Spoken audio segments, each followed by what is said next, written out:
Corona update. 2 महीने बाद corona के नए मामलों में सबसे बड़ी गिरावट, नए मामलों से ज्यादा रिकवरी, मौत पर चिंता बरकरार। करीब 2 महीने बाद कोरोना के नए मामलों में सबसे बड़ी गिरावट देखने को मिली है। भारत में बीते 24 घंटे में कोरोना वायरस के करीब 1.20 लाख नए केस सामने आए हैं, जो बीते 58 दिनों में सबसे कम है। देश में महामारी कोरोना वायरस के मरीजों की संख्या में लगातार गिरावट दर्ज की जा रही है। कोरोना की दूसरी लहर की चेन तोड़ने के लिए देश के करीब सभी राज्यों में कड़े नियमों के साथ लॉकडाउन लगाया गया, जिसका असर बीते कुछ दिनों में नजर आ रहा है। बीते कई हफ्तों से कोरोना संक्रमण की रफ्तार पर ब्रेक लगता दिखाई दे रहा है, लेकिन कोविड से मरने वालों की संख्या लगातार बढ़ रही है। स्वास्थ्य मंत्रालय के ताजा आंकड़ों के अनुसार पिछले 24 घंटों में 1.21 लाख से अधिक नए कोरोना केस सामने आए हैं। करीब 2 महीने में अब तक एक दिन में सबसे कम नए केस हैं। हालांकि कोविड संक्रमितों से मरने वालों की संख्या में फिर इजाफा हुआ है। पिछले 24 घंटे में 3,380 कोरोना मरीजों की मौत हुई है। 24 घंटों में 1,20,529 नए केस। केंद्रीय स्वास्थ्य मंत्रालय के मुताबिक देश में कोरोना पॉजिटिव केस में कम आ रही है। राष्ट्रीय स्तर पर कोरोना संक्रमण की दैनिक दर करीब 6% है, जबकि कोरोना संक्रमण से स्वस्थ होने की दर भी 93% से ऊपर है। देश पिछले 24 घंटे में कोरोना के 1,20,529 नए केस सामने आए, जबकि 3,382 कोरोना मरीजों की मौत हुई है। वहीं केंद्रीय स्वास्थ्य मंत्रालय के मुताबिक देश में पॉजिटिविटी रेट की तुलना में रिकवरी रेट अधिक होने की वजह से कोरोना के एक्टिव मामलों का ग्राफ घटता जा रहा है। 1,97,894 लोग कोरोना से ठीक हुए हैं। बीते दिन 80,745 एक्टिव केस कम हो गए।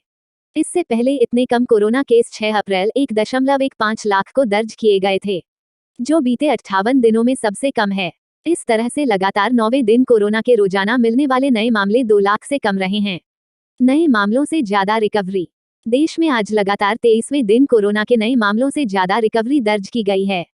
4 जून तक देश भर में 22,78,60,000 कोरोना वैक्सीन के डोज दिए जा चुके हैं। इससे एक दिन पहले 36,50,000 टीके लगाए गए। वहीं अब तक कुल 36 करोड़ कोरोना टेस्ट किए जा चुके हैं। बीते दिन 20 लाख कोरोना सैंपल टेस्ट किए गए, जिसका पॉजिटिविटी रेट 6% से ज्यादा है। मौत के आंकड़ों पर चिंता बरकरार। महामारी कोरोना वायरस से मरने वाले मरीजों की बात करें तो इनके आंकड़े चिंता का कारण बना हुआ है। देश में बीते 24 घंटों के दौरान कोविड से 3,380 लोग अपनी जान गंवा चुके हैं। इस प्रकार से देश में कोरोना वायरस से मरने वालों की संख्या 3,44,082 हो गई है। एक साल के भीतर वैक्सीन बनाकर हमें आगे के लिए और अधिक तैयार रहना ही होगा। जी हां दोस्तों, आज हमारे देश के प्रधानमंत्री नरेंद्र मोदी जी ने एक बार फिर से लाइव आकर देशवासियों को किया संबोधित। साथ ही कोरोना के घटते संक्रमण को देखते हुए कुछ बड़े ऐलान किए हैं। इसके अलावा भारत के गरीबों, महिलाओं, किसानों, मजदूरों और राशन कार्ड धारकों के लिए भी कुछ राहत वाले ऐलान किए हैं, जिसके तहत इन लोगों के बैंक खाते में मिलेंगे इतने इतने रुपए। तो नमस्कार, जय हिंद, वंदे मातरम भाइयों और बहनों, स्वागत है आपका भारत के सबसे बड़े सरकारी न्यूज चैनल पर। तो दोस्तों, टुडे ब्रेकिंग न्यूज के साथ देश और राज्य की 10 बड़ी ताजा खबरों को लेकर इस वीडियो में हम आपके सामने हाजिर हो चुके हैं। साथ ही में दोस्तों, रेल सेवा, बस सेवा, corona virus, lockdown, school college, ration वितरण और मोदी सरकार की नई योजना से जुड़ी और छोटी से छोटी खबर और अपडेट भी इस वीडियो में देने वाले हैं। तो दोस्तों, आज की सबसे पहली और सबसे बड़ी खबर की बात करें तो अब सरसों तेल के बदले गरीब परिवारों के बैंक खाते में ट्रांसफर होंगे 250 रुपए। जानिए किसे और कैसे मिलेगा ये फायदा।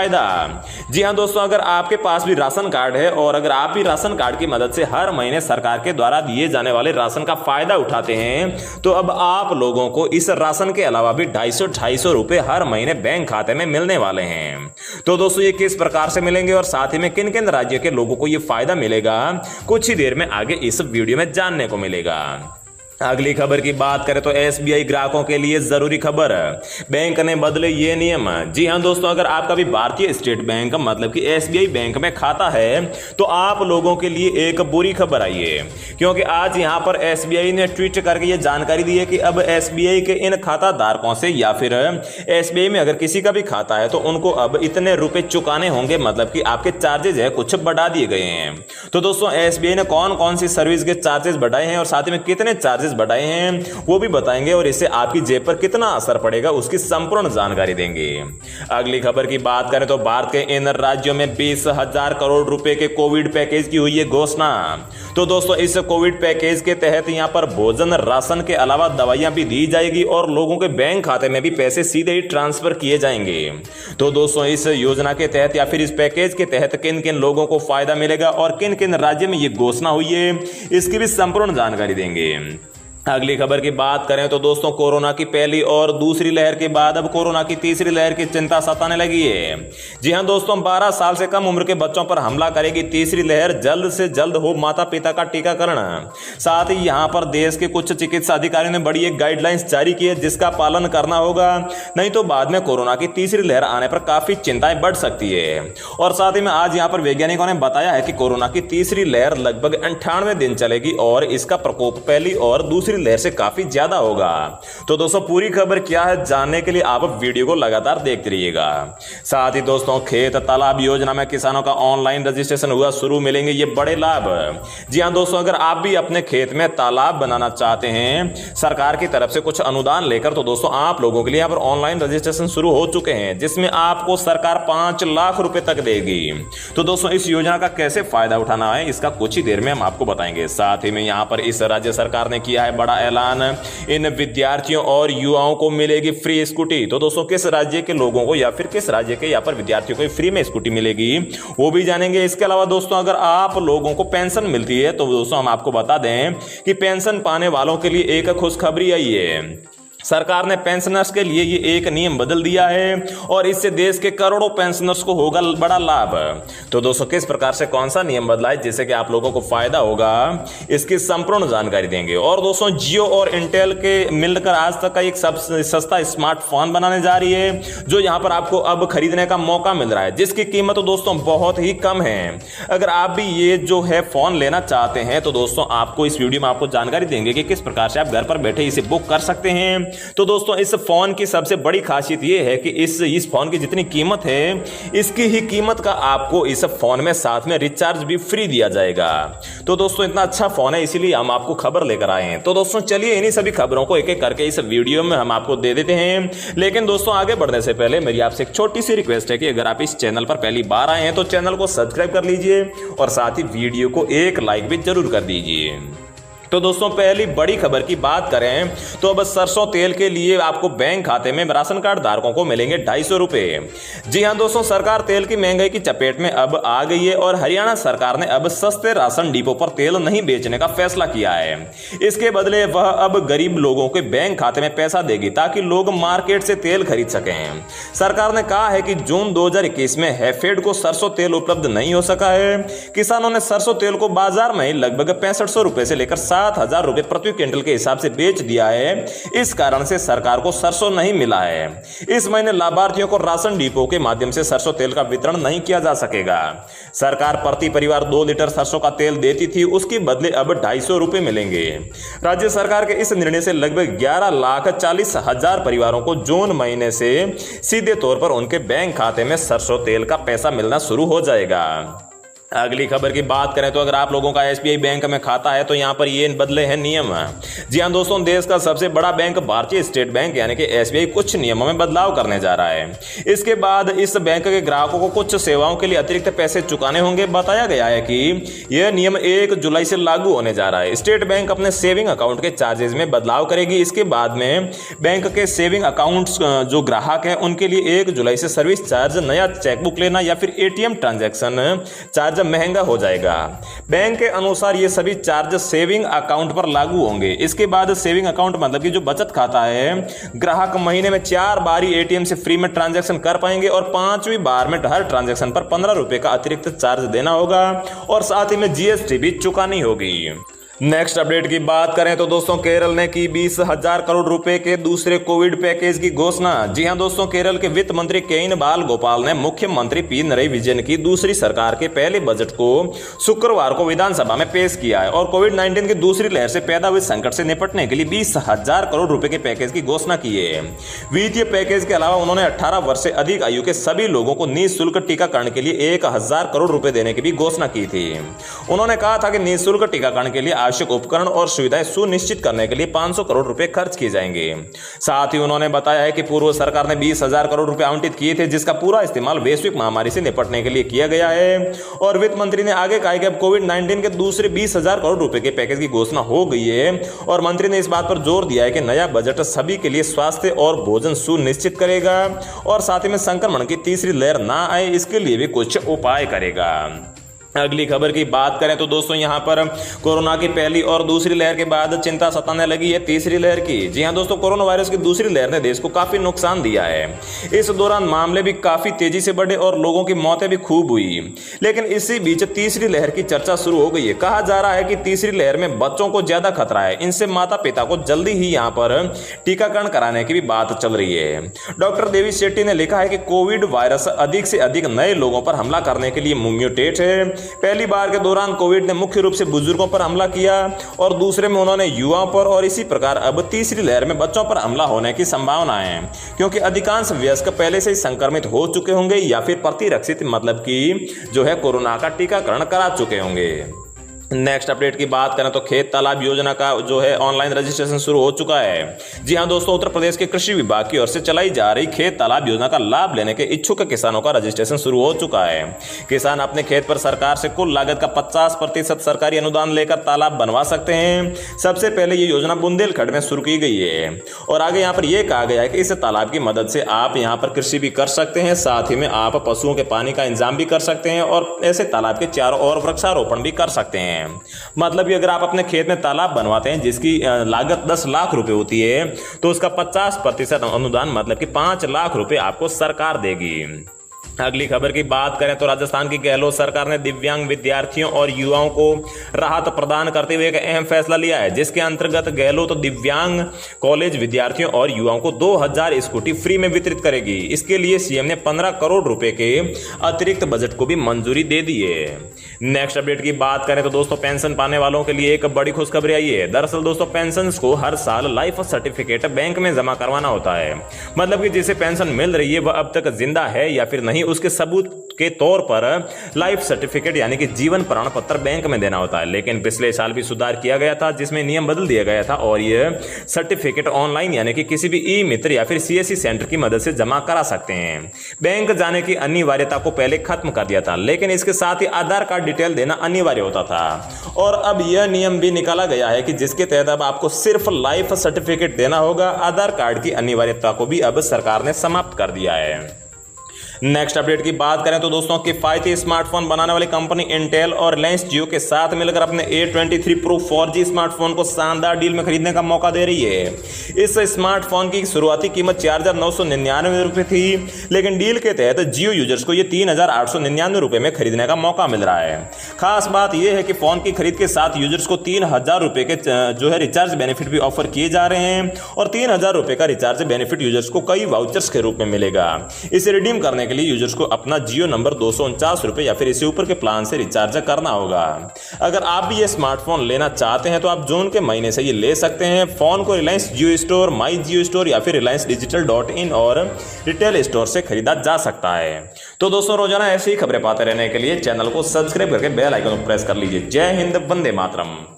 नमस्कार दोस्तों, स्वागत है आपका दिन भर की बड़ी खबरों में। जी हां दोस्तों, बड़ी खबर है पश्चिम बंगाल से।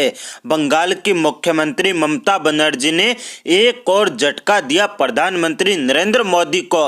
बंगाल में अब वैक्सीन सर्टिफिकेट के ऊपर होगी मुख्यमंत्री ममता बनर्जी की तस्वीर। भारतीय जनता पार्टी भड़की मुख्यमंत्री ममता बनर्जी के ऊपर है। तो वहीं पर अगली बड़ी खबर में हम आपको बताएंगे कि अभिनेत्री जूही चावला की 5G संबंधी याचिका हाई कोर्ट ने की खारिज। कड़ी टिप्पणी करते हुए दिल्ली हाई कोर्ट ने लगाया 20 लाख रुपए का जुर्माना। तो वहीं पर अगली बड़ी खबर में हम आपको बताएंगे कि हाई कोर्ट ने एक बार फिर लताड़ा मोदी सरकार को। हाई कोर्ट ने कहा कि रूस के लोगों ने हिमाचल में वैक्सीन निर्माता को खोज लिया है, लेकिन मोदी सरकार ऐसा नहीं कर पाई है, क्योंकि मोदी सरकार की नीति, मोदी सरकार की कथनी कथनी और करनी दोनों में अंतर है। तो वहीं पर अगली बड़ी खबर में हम आपको बताएंगे कि अमेरिका के पूर्व राष्ट्रपति डोनाल्ड ट्रंप के ऊपर फेसबुक हुआ सख्त। 2023 तक सस्पेंड किया गया डोनाल्ड ट्रंप का फेसबुक अकाउंट, पहली बार चुनावों के अंदर लगी थी रोक।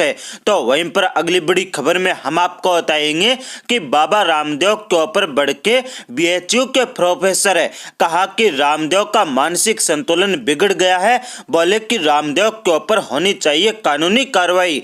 तो वहीं पर अगली बड़ी खबर में हम आपको बताएंगे कि बिहार में भारतीय जनता पार्टी का गुंडा राज, नाबालिग लड़की को अगवा करके तेजाब से जलाया दरिंदों ने, भारतीय जनता पार्टी की सरकार आरोपियों के ऊपर कार्रवाई करने से कर रही है आनाकानी। जी हां दोस्तों, एक एक करके आपको सभी खबरें विस्तार से बताएंगे। उससे पहले दोस्तों, अगर आप भी चाहते हैं कि देश भर के अंदर ईवीएम मशीन के ऊपर प्रतिबंध लगे और देश भर के अंदर पंचायत चुनाव से लेकर विधानसभा चुनाव और लोकसभा चुनाव बैलेट पेपर से करवाया जाए, तो आप इस वीडियो को लाइक करें और कमेंट बॉक्स में ईवीएम बैन लिखकर अपना बहुमूल्य समर्थन जरूर दें, ताकि देश भर के अंदर हमारी मेहनत रंग लाए और 2024 के लोकसभा चुनाव से पहले देश भर के अंदर ईवीएम मशीन के ऊपर प्रतिबंध लगवाया जा सके और 2024 का लोकसभा चुनाव बैलेट पेपर से करवाया जा सके। आज की पहली बड़ी खबर है पश्चिम बंगाल से। जी दोस्तों, बंगाल की मुख्यमंत्री ममता बनर्जी ने एक और झटका दिया प्रधानमंत्री नरेंद्र मोदी को। बंगाल में अब वैक्सीन सर्टिफिकेट के ऊपर होगी मुख्यमंत्री ममता बनर्जी की तस्वीर। भारतीय जनता पार्टी बढ़की तृणमूल कांग्रेस पार्टी के ऊपर है। जी हां दोस्तों, आपको बता दें कि कोरोना वैक्सीनेशन के बाद मिलने वाले सर्टिफिकेट के ऊपर प्रधानमंत्री नरेंद्र मोदी की तस्वीर को लेकर घमासान जारी है। अब पश्चिम बंगाल की मुख्यमंत्री ममता बनर्जी की सरकार ने फैसला किया है कि यहां राज्य की तरफ से होने वाले तीसरे चरण के वैक्सीनेशन में 18 वर्ष से लेकर 44 वर्ष के लोगों को वैक्सीनेशन के बाद मुख्यमंत्री ममता बनर्जी की तस्वीर वाले सर्टिफिकेट दिए जाएंगे। यानी प्रधानमंत्री नरेंद्र मोदी के प्रचार के साधन बन चुके वैक्सीनेशन प्रोग्राम को बड़ा झटका दिया है बंगाल की मुख्यमंत्री ममता बनर्जी ने। ममता सरकार की तरफ से यह कदम ऐसे समय में उठाया गया है जब कुछ महीने पहले तृणमूल कांग्रेस पार्टी ने वैक्सीनेशन सर्टिफिकेट के ऊपर पीएम मोदी की फोटो को लेकर बीजेपी और पीएम मोदी की आलोचना की थी और 2021 के अंदर हुए बंगाल विधानसभा चुनाव के दौरान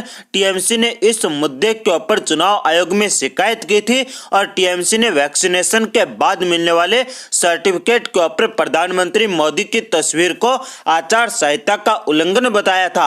आपको बता दें दोस्तों कि ममता बनर्जी कई बार यह मांग कर चुकी है कि सभी को वैक्सीन मुफ्त में लगाई जाए। उन्होंने सर्टिफिकेट के ऊपर पीएम मोदी की तस्वीर को लेकर भी उनकी आलोचना की थी। हालांकि टीएमसी को लगता है कि मुख्यमंत्री ममता बनर्जी की तस्वीर का सर्टिफिकेट होना गलत नहीं है। आपको बता दें दोस्तों कि बंगाल के अंदर भारतीय जनता पार्टी और पीएम मोदी दोनों ही अपना प्रचार प्रसार करना चाहते थे, लेकिन ममता बनर्जी ने पीएम मोदी के एक और मंसूबे के ऊपर पानी फेर दिया है। आज की अगली बड़ी खबर है बाबा रामदेव को लेकर। जान दोस्तों, बाबा रामदेव के ऊपर बढ़ के बनारस हिंदू विश्वविद्यालय के प्रोफेसर है कहा कि रामदेव का मानसिक संतुलन बिगड़ गया है, बोले कि रामदेव के ऊपर होनी चाहिए कानूनी कार्रवाई। जी हां दोस्तों, आपको बता दें कि आधुनिक चिकित्सा पद्धति यानी एलोपैथी के ऊपर योग गुरु बाबा रामदेव की ओर से उठाए गए सवालों के चलते बखेड़ा खत्म हुआ ही नहीं था कि अब रामदेव की ओर से ज्योतिष के ऊपर उंगली उठाने से ज्योतिष शास्त्र से जुड़े ज्ञाताओं में आक्रोश उफन पड़ा है। एशिया के सबसे बड़े आवासीय विश्वविद्यालय काशी हिंदू विश्वविद्यालय के संस्कृत विद्या धर्म विज्ञान संकाय के ज्योतिष विभाग के टीचर बाबा रामदेव के बयान से तिलमिला उठे हैं। आपको बता दें दोस्तों कि उन्होंने बाकायदा अपने विभाग के अंदर मीडिया से मुखातिब होते हुए योग गुरु बाबा रामदेव के ऊपर कई आरोप लगाते हुए जेल भेजने तक की मांग सरकार से कर दी है। और संस्कृत के किसी नए छात्र ने उन्होंने कहा कि मैं रामदेव को चुनौती देता हूं कि वह मेरे साथ बहस करे, वह एलोपैथी को और ज्योतिष विद्या को और इसके साथ साथ इस्लाम धर्म को गलत साबित करके दिखाए। आपको बता दें दोस्तों कि कि बाबा रामदेव की प्रसिद्धि और प्रशंसकों के बीच अब विवादित बयानों की वजह से उनके विरोधी भी बढ़ते जा रहे हैं। अभी एलोपैथी के ऊपर उंगली उठाए जाने के बाद रामदेव को लेकर विरोध थमा नहीं था कि अब रामदेव की ओर से ज्योतिषों के द्वारा भी विरोध किए जा रहे हैं। आपको बता दें दोस्तों कि बाबा रामदेव की ओर से ज्योतिष को लेकर टिप्पणी की कि सारे मुहूर्त भगवान ने बना रखे हैं। ज्योतिष काल घड़ी मुहूर्त के नाम पर बहकाते रहते हैं, परंतु ज्योतिष शास्त्रियों में गजब का आक्रोश उमड़ पड़ा है और इसका विरोध करने खुद बनारस हिंदू विश्वविद्यालय के संस्कृत विद्या धर्म विज्ञान संकाय के ज्योतिष विभाग के विद्वान मुखर होकर सामने आ चुके हैं। यानी बाबा रामदेव को अपना बिजनेस करना है, वो एक व्यापारी है। उनके लिए ना तो एलोपैथी मायने रखती है, ना उनके लिए हिंदू धर्म मायने रखता है, ना उनके लिए हिंदू धर्म के ज्योतिषी मायने रखते हैं और ना ही उनके लिए हिंदू धर्म की संस्कृत विद्या मायने रखती है, ना उनके लिए दुनिया का किसी अन्य धर्म मायने रखता है। वो एक व्यापारी है, वो एक बिजनेसमैन है। उनको अपना बिजनेस करना है और बिजनेस के आड़ में वो लगातार अनेक धर्मों को, लगातार अनेक प्रकार के विभागों को बदनाम करने की कोशिश करते रहते हैं। आज की अगली बड़ी खबरें बिहार से। जी हां दोस्तों, बिहार में भाजपा का गुंडा राज